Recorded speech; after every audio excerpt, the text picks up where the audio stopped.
오늘 우리가 이제 살펴보는 내용은 조금 주제가 앞서가죠. 우리 주님의 탄생에 대한 말씀을 계속 소요리 문답을 통해서 우리가 살펴가고 있습니다. 지난 시간 살펴봤던 내용은 우리의 유일한 구속자가 되시는 성육신하신 영원하신 하나님, 그분이 바로 우리의 구속자다 한 사실을 살펴보고요. 우리를 구원하시기 위해서 그분이 사람이 되시고 그러므로서 그분은 독특한 지위를 가지고 계시다 그랬죠. 신인 양성 1위 혹은 1인격 이렇게 부르는 분이 되셨다 하는 겁니다. 우리와 같이 되신 주님께서는 앞으로도 그리고 영원토록 그러한 모습으로 계시다고 하는 사실. 그래서 우리는 종말에 삼위일체 하나님을 어떻게 볼 것이냐, 부활하신 주님을 우리의 눈으로 보면서 삼위일체 하나님을 배우는 때가 될 것이다 하는 것을 살펴보았고, 그분이 얼마나 저와 여러분을 사랑하시면 그와 같은 모습으로 영원토록 계시기까지 하시는가 하는 것을 우리가 지난 시간 생각해 보았습니다. 그만큼 저와 여러분을 향한 그 사랑이 크고 저와 여러분을 향하신 그 구원이 대단히 확고하다라는 사실을 우리에게 보여준다. 우리가 함께 생각했습니다. 오늘은 소요리문답 제22문의 내용들을 우리가 함께 살펴보겠습니다. 22문 제가 물어볼 테니 함께 답변을 해주시기 바랍니다. 하나님의 아들이신 그리스도께서 어떻게 사람이 되셨습니까? 답변해 보시죠.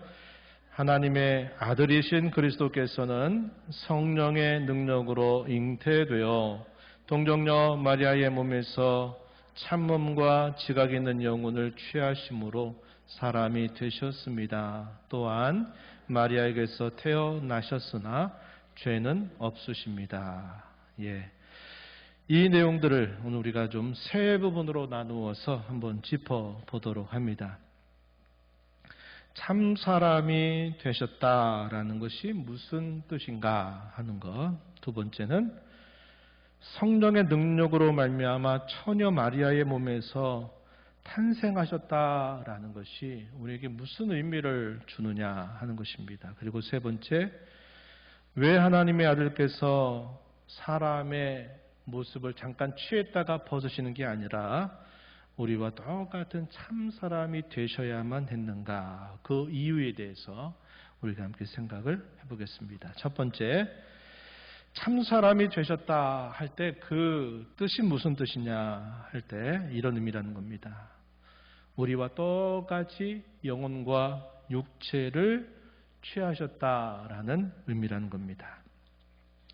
예수님은 우리와 똑같은 참 사람이 되심으로써 우리와 똑같이 영혼과 육체를 가지셨습니다. 주님의 영이 곧 성령을 말하는 것은 아니에요. 성령과 예수님이 우리와 같은 사람이 되셔서 우리 사람을 이루고 있는 구성처럼 영과 육체를 가리셨다 할 때 그 영혼은 성령을 뜻하는 것이 아니다. 분명히 구별을 하셔야 한다는 겁니다. 그리고 똑같은 그런 사람의 모습으로 예수님이 태어나셨다 하는 사실입니다. 그러한 예들을 우리가 성경의 여러 곳에서 확인할 수 있는 부분은 예수님도 우리 사람이 가지고 있는 다양한 경험들을 주님도 친히 다 겪으셨다라는 사실을 통해서 우리가 확인해 볼 수 있습니다. 연약함을 경험하시고 때로 배가 고파도 하셨죠. 또 때로 안타까운 마음으로 탄식하시며 우시기도 하셨고, 잠을 이루지 못하고 계속 천국 복음을 전파하고 따라오는 무리들을 돌보시는 그 일로 무척이나 피곤해 하시면서 때로 배를 타고 갈릴리 바다를 이렇게 가는 중에 주님은 항상 그 피곤함을 이기지 못해서 주무시는 모습을 우리는 기억하고 있는 겁니다.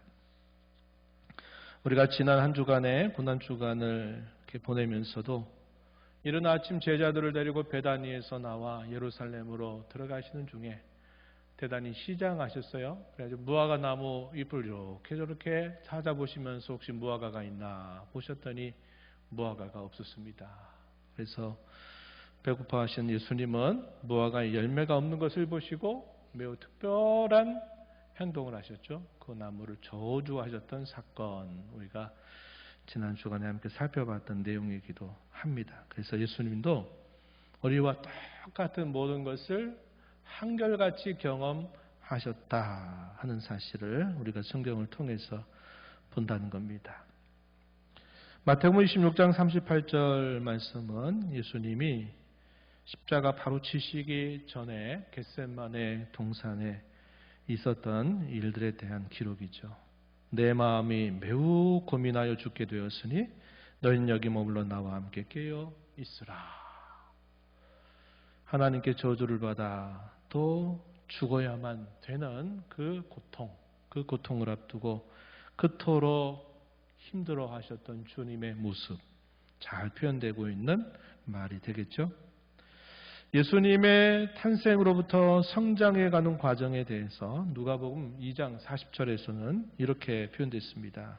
아기가 자라며 강하여지고 지혜가 충만하며 하나님의 은혜가 그의 위에 있더라.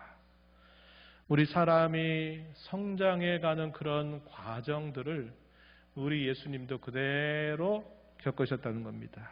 그러나 그분은 지혜가 충만했고 하나님의 은혜가 항상 그분 위에 머물러 있었다, 이렇게 표현합니다. 성장해 가시는 과정도 우리 사람이 겪어가는 그 과정을 그대로 따라가셨다, 이렇게 표현하고 있습니다. 빌립보서 2장 6절 7절, 특별히 7절 말씀에 보면은 근본 하나님의 본체이시지만 자기를 비워 종의 형체를 가지사 사람들과 같이 되셨다, 이렇게 표현해 줍니다. 그래서 이런 표현들 속에서 우리가 자연스럽게 확인하게 되는 내용은 우리가 똑같은 영혼과 육체를 취하셨다 하는 사실입니다. 두 번째 내용은 우리 예수님이 이 땅에 우리가 똑같은 사람으로 탄생하셨지만 처녀 마리아의 몸에서 탄생하셨다 하는 것이 매우 특별한 내용입니다. 우리가 사도신경에서 고백하고 있는 내용과 같죠. 그래서 우리가 예수님의 탄생 기사에 대한 말씀들을 알고 있는 바와 같이 예수님은 남자와 여자 사이에 보통 생육법으로 출생하신 분이 아니라 마리아가 아직 정혼은 했지만 결혼하기 전에 남자를 알지 못하던 때에 성령으로 말미암아 잉태케 되어서 탄생하셨다 하는 사실을 말해줍니다. 왜 그렇게 하셔야 됐는가? 그 의미가 뭐냐? 그것은 죄가 없으시다 하는 말이죠. 죄가 없으시다. 의로우시다 하는 겁니다. 그러셔야만 된다 하는 것이죠. 만약에 예수님이 보통 남자와 여자 사이에 탄생하셨다 그러면 사람들이 계속 비방할 겁니다. 계속 공격할 거예요. 우리와 똑같이 다 죄인들에게서 태어났다. 그분이 왜 죄가 없냐? 다 죄인이지. 그분도 죄인이지. 또 이렇게 사람들이 물고 늘어질 수 있는 겁니다. 예수님은 우리 사람의 보통 생육법으로 탄생하신 것이 아니라 성령으로 말미암아 잉태되어 탄생하셨다 하는 것은 그분은 의로운 분이다. 흠이 없는 분이다. 우리 인생들과 같이 죄를 타고난 그러한 분이 아니시다라는 것을 우리에게 보여주는 겁니다. 똑같이 우리와 같이 참몸과 참 영혼을 취하셨음에도 불구하고 그분은 죄가 없으시다고 하는 사실을 이것이 우리에게 가르쳐 주고 있어요. 만약에 그분이 타락한 상태에 있는 남녀로부터 탄생하셨다면 그분도 모든 인생들처럼 원죄와 자범죄라고 하는 이 죄 상태에서 계속 사람들은 비방하게 될 것이고 또 죄 상태에 있는 인생의 비참함을 따라서 이 땅에서 그리고 내세에서도 비참하고 이 땅에 살면서 안팎으로 겪는 수많은 비참한 일들을 그분이 벗어날 수 없었다 하는 겁니다. 그래서 그분은 분명히 타락한 세상의 우리와 같은 참 사람으로 오셨지만 타락한 상태로 태어나신 분은 결코 아니다 하는 것입니다. 왜냐? 그분이 우리의 구원자로 오셨기 때문에 그러하다 하는 겁니다. 그래서 그분은 성령으로 말미암아 잉태되셨다 하는 사실을 성경 우리에게 밝혀주고 있습니다. 누가복음 1장 17절 말씀에서 이렇게 기록됩니다. 다윗의 자손 요셉이라는 사람과 약혼한 처녀에게 이르니 그 처녀의 이름은 마리아라. 31절 가서 보면 보라 내가 잉태하여 아들을 낳으리니 그 이름을 예수라 하라. 35절에 천사가 대답하여 이르되 성령이 내게 임하시고 지극히 높으신 이의 능력이 너를 덮으시니 이러므로 나실 바 거룩한 이는 하나님의 아들이라 일컬어지리라. 이렇게 천사들이 예수님의 탄생의 내용을 고지한 기록된 말씀을 보게 됩니다. 고린도후서 5장 21절 말씀은 굉장히 중요한 구절 중에 하나인데 우리 함께 이 말씀 읽어보겠습니다. 하나님이 죄를 알지도 못하신 이를 우리를 대신하여 죄로 삼으신 것은 우리로 하여금 그 안에서 하나님의 의가 되게 하려 하심이라. 아멘. 죄를 알지 못하시니 죄 없이 탄생하신 예수님, 그를 우리를 대신하여, 이 표현 중요한 표현입니다. 대신하여 죄로 삼으신 것은 우리로 그 안에서 하나님의 의가 되게 하려 하심이었다. 그분이 의롭고 흠이 없는 분이심에도 불구하고 그분이 죄인으로 여김을 받고 취급을 받고 그 형벌을 담당하신 것은 그분 안에서 우리가 의로움을 얻게 하시려고 그렇게 하신 일이다. 이렇게 우리에게 가르쳐주는 말씀입니다. 히브리서 7장 26절에서는 예수님의 대제사장 직분에 대해서 설명하면서 이렇게 말했어요. 이러한 대제사장이 우리에게 합당하다. 어떤 대제사장이냐? 거룩하고 악이 없고 더러움이 없고 죄인에게서 떠나 계시고 하늘보다 높이 되신 그러한 대제사장이 우리에게 합당하다. 그러한 대제사장이 우리를 죄로부터 우리를 속량하실 수 있으시다. 이렇게 우리에게 가르쳐 줍니다. 이 땅에 존재했던 대제사장 아론의 위에서 세습을 받아서 대제사장이 된 사람들은 이러한 유에 속하지 못한 거죠.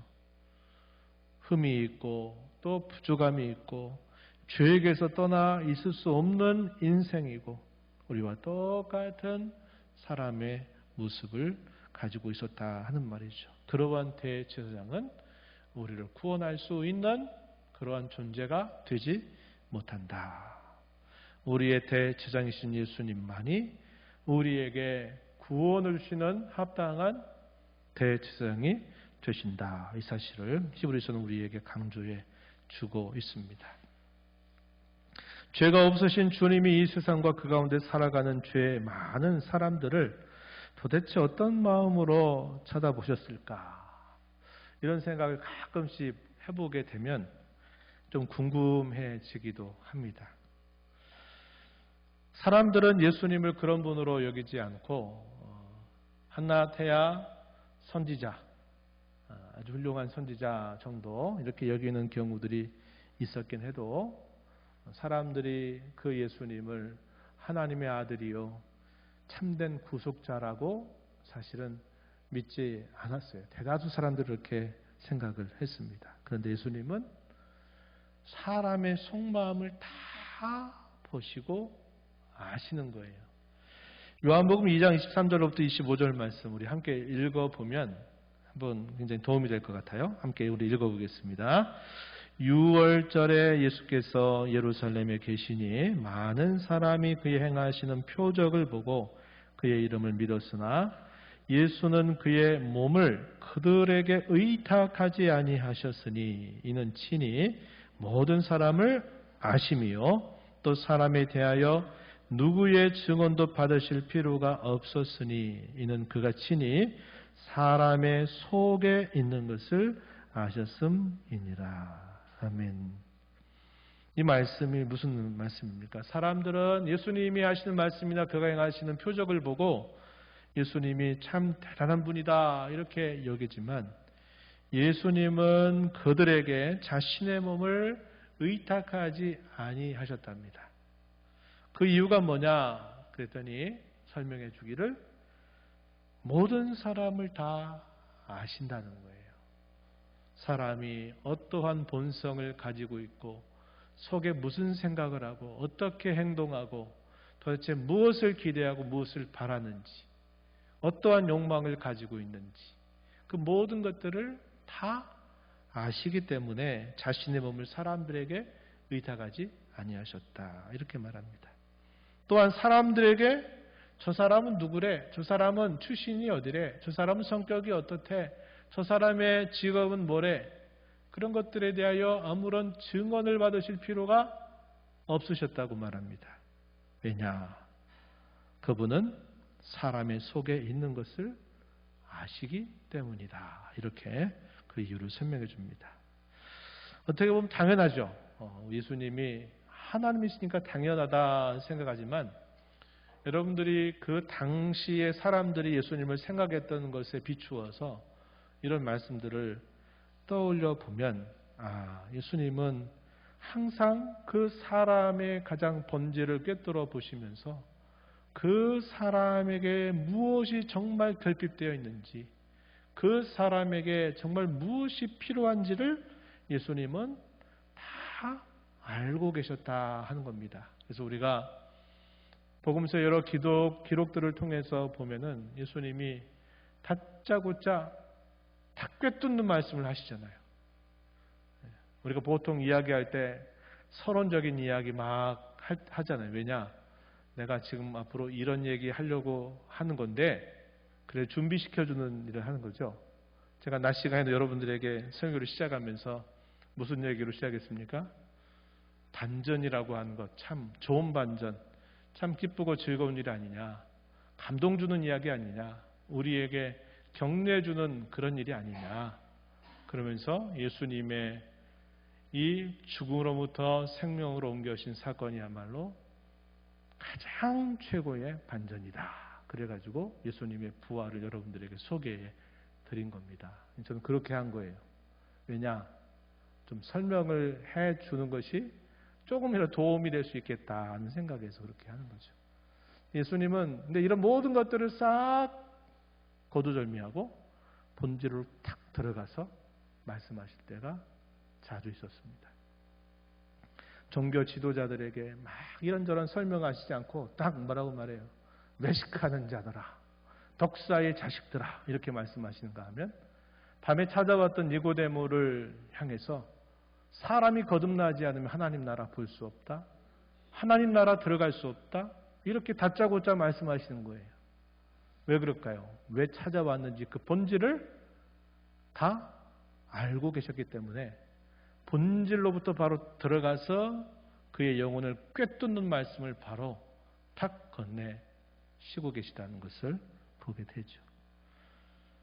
사람의 속에 있는 것, 오늘 저와 여러분의 속에 있는 것들도 우리 주님은 다 알고 계시는데 그분이 우리를 벌 주시려고 하고 우리를 혼내시려고 하면 우리가 어디서 그분의 그 손길을 피할 수가 있겠습니까? 그러나 그분이 그 많으신 긍휼과 자비를 통해서 저와 여러분을 언제나 살펴보시기 때문에 우리의 연약함에도 불구하고 우리를 도우시고 우리를 끊임없이 일으켜 세워주시는 그 일들로 저와 여러분을 보살펴 주고 계시다는 사실을 우리는 확신할 수 있는 것입니다.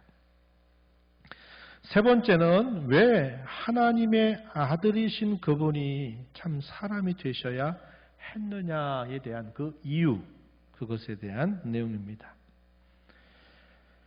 하나님의 아들이신 성자께서 참 사람이 되셔야 할 이유는 타락으로 인해서 죄와 비참한 상태에 처해서 구원받아야만 하는 대상이 바로 사람이기 때문에 그러한 겁니다. 그분이 그래서 참 사람이 되셔야만 했고 그렇게 참 사람이 되셨다 하는 사실이죠. 구약시대를 한번 여러분 떠올려 보세요. 구약시대에 하나님 앞에 설 수 있는 길이 뭡니까? 제사를 통해서 하나님과 화목을 이루는 길이 하나님 앞에 설 수 있는 길이었어요. 그렇죠? 제사 어떻게 했습니까? 제사를 드리는 이유는 여러 가지지만 가장 근본적이고 중요한 이유는 내가 하나님 앞에 죄를 범했다는 겁니다. 그 죄로 인하여 하나님과 나 사이에 담이 가로막히게 되면서 그 담을 허물고 그분과 화의를 이루는 길이 곧 제사하는 길이었다는 겁니다. 근데 그 제사를 할 때 어떻게 제사를 했어요? 내가 죄를 범하고 내가 하나님의 계명을 어겼는데 그러면 당연한 이치는 뭡니까? 내가 그 어긴 것에 대한 벌을 내가 받아야 되거든요. 그런데 하나님은 어떤 방법을 가르쳤냐면 나를 대신해서 희생하는 제물을 가져오라고 말씀하셨어요. 소나 양이나 염소나 혹은 가난한 사람은 비둘기라도 좋다. 반드시 너를 대신해서 희생을 당할 제물을 가져오라고 얘기합니다. 그래서 그 제물을 잡고 대개의 경우는 잡은 사람이 제사를 드리는 사람이 그 짐승에다가 손을 얹고 안수하면서 그 자기의 죄와 허물을 그 죽을 희생을 당할 짐승에게 전가를 하는 겁니다. 이게 안수의 의미, 전가를 하는 거예요. 내가 범한 죄를 너에게 내가 옮긴다 이 말입니다. 옮기면 그 죄를 짊어진 그 제물이 죽임을 당하고 그 생명의 피를 바침을 통해서 죄가 용서를 받는다는 것을 가르쳐 준 겁니다. 근데 그것은 실제적으로 그들의 죄를, 그 제물 자체가 그들의 죄를 용서했던 것이 아니라고 히브리서는 분명히 가르쳐줘요. 왜 그런가? 격이 안 맞다 이 말이에요. 격이. 사람이 짐승보다 더 존귀한 존재로 지음받았는데 사람의 가치와 희생 제물로 지정된 그 희생 제물의 가치와는 비교가 안 돼요. 비교가 안 된다 이 말이에요. 왜? 사람은 그분의 형상을 따라 지음받은 존귀함을 가지고 있기 때문에 사람과 이 짐승의 가치는 비교가 안 돼요. 그런데 사람은 존귀하고 반면에 짐승은 그 사람에 비하면 그 가치가 확 떨어지는데 내가 잘못한 내가 벌받아야 할 것을 나 대신 그 제물이 벌을 받아가지고 죽음을 당한 것으로 내 죄가 용서된다는 것은 하나님의 공의에 의해서 맞지 않아요. 안 맞다 이 말이에요. 제물 자체가 그들의 죄를 용서하는 게 아니라 그 제물을 가지고 하나님께 드리면 하나님이 용서해 주신다고 하신 그 말씀을 믿으면 그 믿음이 그의 죄를 용서하는 것이지 그 제물 무조건 드리면 무조건 하나님 네 죄 용서해 준다 이건 아닌 거예요. 그렇죠? 구약의 후기 역사는 이걸 너무나 분명하게 보여줍니다. 이사야서의 기록, 예를 들어 이사야서 1장에서 너희가 무수한 재물을 내게 가져온다 한들 내가 그 재물을 받겠느냐? 가증스럽다? 역겹다? 그런 재물 다시 가져오지 마라. 이렇게 하나님께서 이사야를 통해서 당시 유다 백성들을 책망하십니다.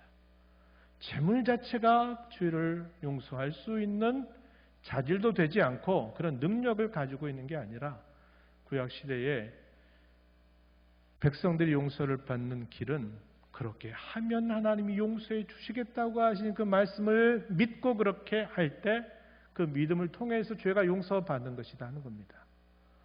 격이 안 맞다 이 말이에요. 그래서 하나님께서는 장차 그 제사를 완성하실 구속자를 너에게 보내주겠다고 선지자를 통해서 예언하셨어요. 근데 그 종은 고난받는 종이요 의로운 종으로 이 땅에 올 것이라고 이야기합니다.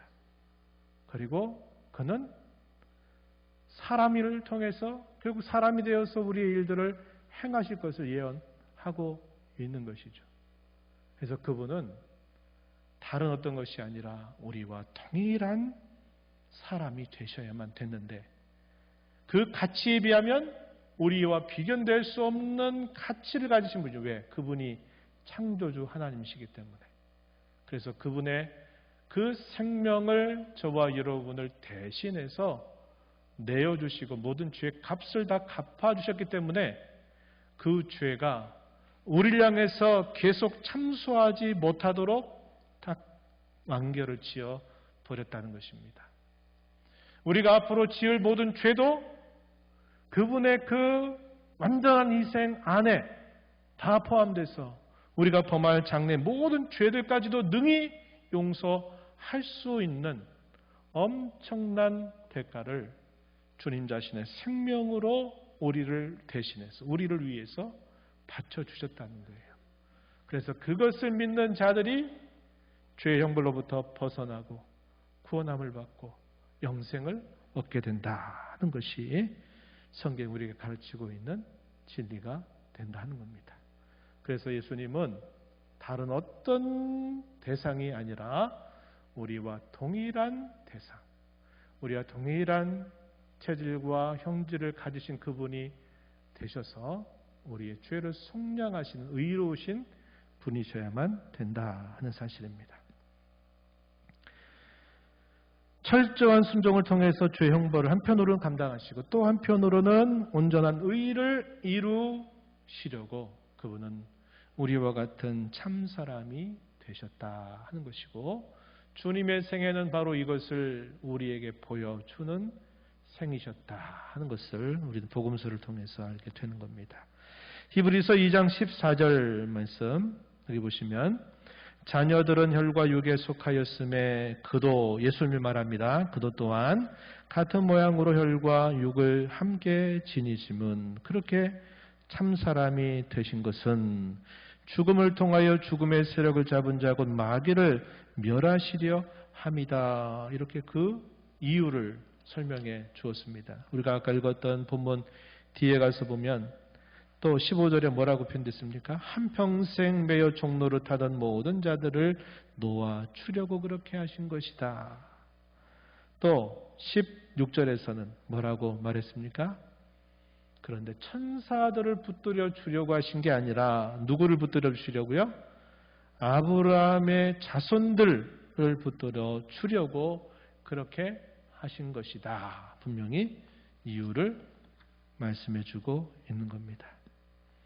천사들, 범죄한 천사들을 위해서는 주님이 죽으신 바가 없다는 거예요. 범죄한 인생들 가운데 아브라함의 자손들에 해당되는 자들을 위해서는 그렇게 해주셨지만 범죄한 천사들에 관하여는 그렇게 하지 않으셨다. 이렇게 우리에게 가르쳐 주고 있다는 겁니다. 2장 17절 다음 절에서도 뭐라고 소개했습니까? 그 말씀에 보니까 그러므로 그가 범사의 형제들과 같이 되심이 마땅하도다. 이는 하나님의 일에 자비하고 신실한 대제사장이 되어 백성의 죄를 속량하려 하심이다. 범사의 형제들과 같이 되신 일이 마땅하다. 그 목적은 백성의 죄를 속량하시기 위한 것이다. 이렇게 해서 그분이 우리와 똑같은 사람이 되셔서 우리를 속량하시기 위해서 그렇게 하셨다. 이렇게 말해줍니다. 참고적으로 대요리문답의 내용에 보면요. 소요리문답은 간략하고 명료하게 기록된 문답식이자면 대요리문답도 있어요. 대요리문답은 똑같은 주제를 조금 더 세분화하고 그 내용을 좀 더 풍성하게 소개하는 요리문답은 대요리문답입니다. 이 대요리문답 39문에 보면 이런 질문이 던져지고 이렇게 답변됩니다. 질문: 중보자가 왜 사람이셔야만 했는가? 답변: 중보자가 사람이 되셔야 하는 이유는 그가 우리의 성질을 인양하고 율법을 순종하여 고난을 받고 우리의 성질을 가지고 우리를 위한 중보의 기도를 드리고 우리의 연약함을 동정하시는 분이어야 되고 우리가 양자됨을 얻고 위로를 받고 하나님의 은혜 보호자 앞에 담대히 나아갈 수 있게 되어야 하기 때문에 이것이 필수적이었다. 이렇게 설명해 줍니다.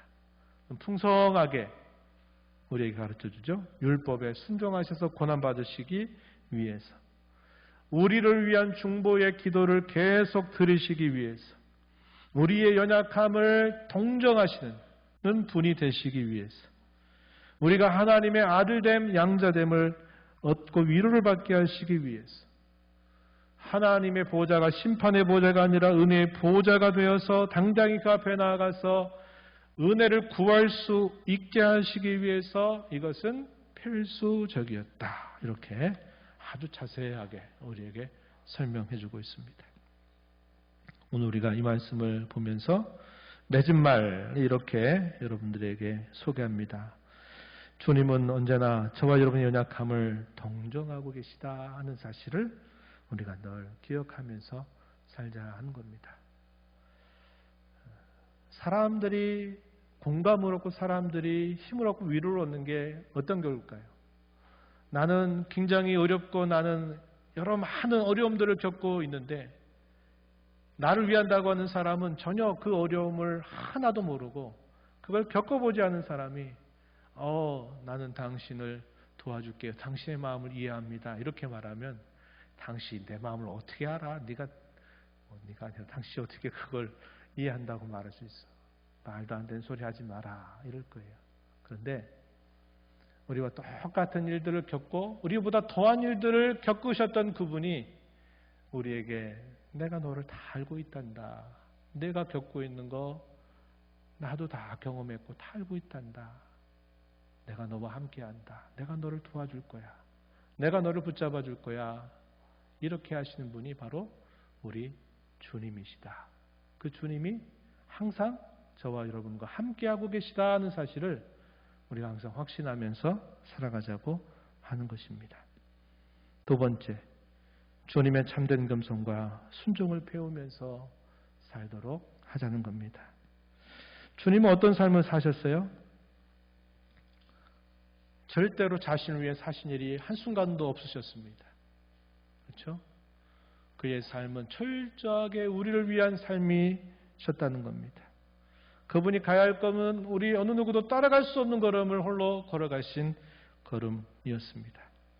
그런 걸음을 걸어가시면서 주님은 아무런 문제 없이 일사천리로 딱딱 걸어가셨던 것이 아니라 성경에 표현해 보니까 우리같이 우시기도 하시고 우리같이 힘겨워하시기도 하시고 우리와 같이 피곤해하시기도 하고 지치기도 하시고 배고파하시기도 하셨음에도 불구하고 주님은 그 걸음을 철저하게 순종함으로 기도함으로 주님은 그 걸음을 걸어가셨다고 하는 겁니다. 내가 가는 신앙의 걸음이 어렵다고 핑계하거나 변명할 여지를 주지 않아요. 우리가 사람과 비교하면 핑계거리, 변명거리가 생길 수 있지만요. 우리 주님 앞에서 어떤 것도 변명과 핑계가 통하지 않아요. 우리가 할 수 없는 일을 다 겪으시면서 주님은 그 일을 걸어가셨기 때문에 그렇습니다. 그래서 주님은 우리 성도의 진정한 삶의 모범이 되시는 거예요. 그분이 기도하신 일, 그분이 순종하신 일, 그분이 걸어가셨던 그 모든 하나하나의 모든 걸음과 그의 모든 말씀은 우리 모두에게 있어서 큰 위로와 도전과 격려가 되고 있다 하는 것을 우리가 기억하면서 주님을 바라보고 신앙생활을 해야겠습니다. 사람과 비교해서 이 정도면 뭐 내가 누구보다 낫지, 누구보다 못하지 이런 생각 말고 우리의 진정한 모범 되시는 주님의 그 모습을 생각하면서 오늘도 내일도 그 주님의 걸음을 가까이 붙들고 따라가는 저와 이런 삶이 되기를 축복합니다. 하나님 아버지, 오늘도 저희들을 불러주시고 또 말씀을 통해서 우리 주님의 부활의 기쁨, 또 우리를 위해서 또 그 전 고난과 죽음의 길을 향하셨던 주님의 그 고난, 그것이 온전히 저희들을 살려주시기 위한 걸음이었음을 저희가 다시 한번 배웁니다. 앞서 가셨던 주님의 걸음, 우리가 그대로 다 따라갈 수는 없을지라도 우리의 연약함을 동정하시는 그 주께서 앞서 가셨던 그 걸음, 그 모습을 저희도 언제나 본받고 또 힘써 따라가는 복된 신앙의 걸음이 되도록 인도해 주옵소서. 예수님 이름으로 기도하옵나이다. 아멘.